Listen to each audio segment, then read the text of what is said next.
I just want to take a moment to thank all of you for coming here and supporting my father and my family. And I wrote a little something for my father that I'd like to say, let y'all know a little bit about him and myself. Capt. Bill Dowling, my father, my friend, and my brother. My father was a hard-working man and worked diligently to ensure that growing up I had everything he never had, from the nicest clothes to the best catcher's gear.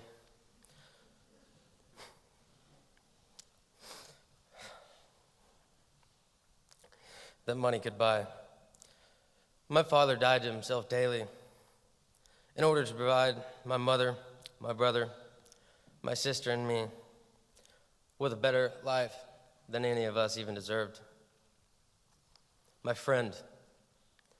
My siblings and I have quite an age difference between us, so I always felt that me and my father had a special friendship.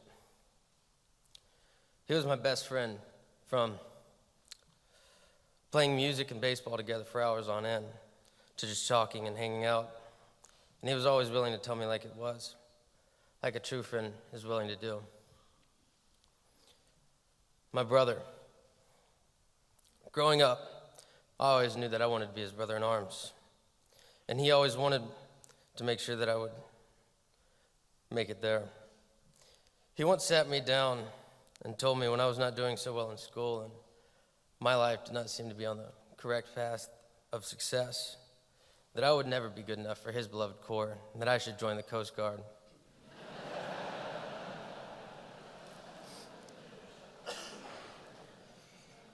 From that day forth, I set out to prove him wrong, and I'm proud to have gone through the same struggles as him.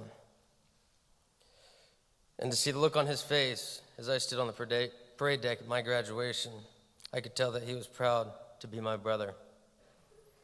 You'll be missed by many and remembered by all of us as Captain Bill, the man that promised his wife and kids that he would fight on May 31st, 2013, and gave us almost 4 more years.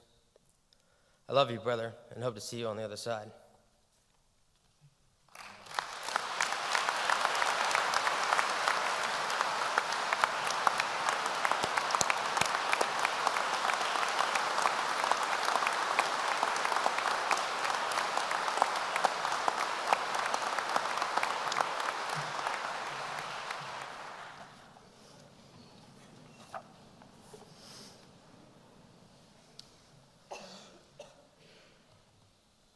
Tuesday, March 7th, 2017.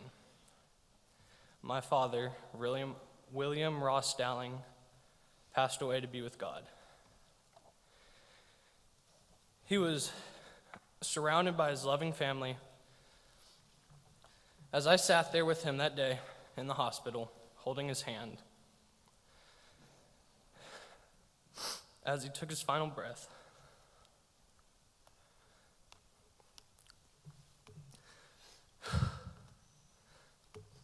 I looked upon the many memories he gave me.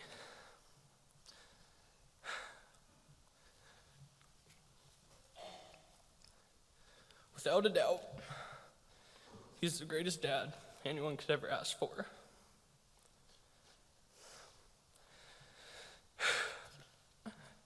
He was the man who has inspired me to become like him more one day. The faithful Christian who loved God more than himself. He was a dad who was at every possible game, even when he would come home from a 3-day shift, having no sleep. He was there with all his cameras to take pictures and videos of us playing sports. He was the proud dad who was always the loudest. As he cheered us on, whether we were winning or losing, after each game, we would get the post-game speech, which usually lasted till we got home, detailing what we could do better, needed to improve on. A lot of the time when we got home, he'd take us straight to the closet, aka study room, computer room.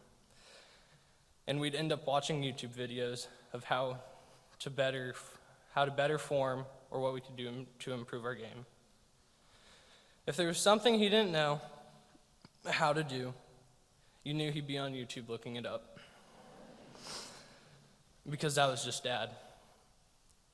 But if I had to choose the best times we ever had, and the time of year I would always look forward to, it'd be hunting season. I swear we were the two unluckiest hunters because we never saw the deer. But that didn't matter, because all that mattered to me was that I was with my dad.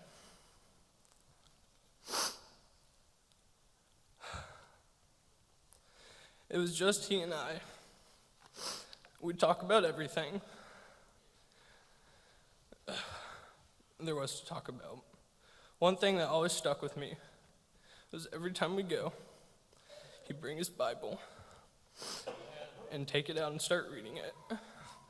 And I would be amazed on how much time he'd spend reading this Bible and studying what it had to say. He was truly a man of God.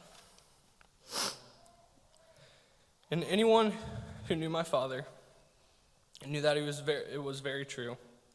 Although everyone is here mourning his passing, this is actually a time for celebration. Dad is no longer suffering. He has his legs again. And now he's singing and dancing on the streets of gold with the many other firefighters who have gone before him. Thank you. I love you, Daddy.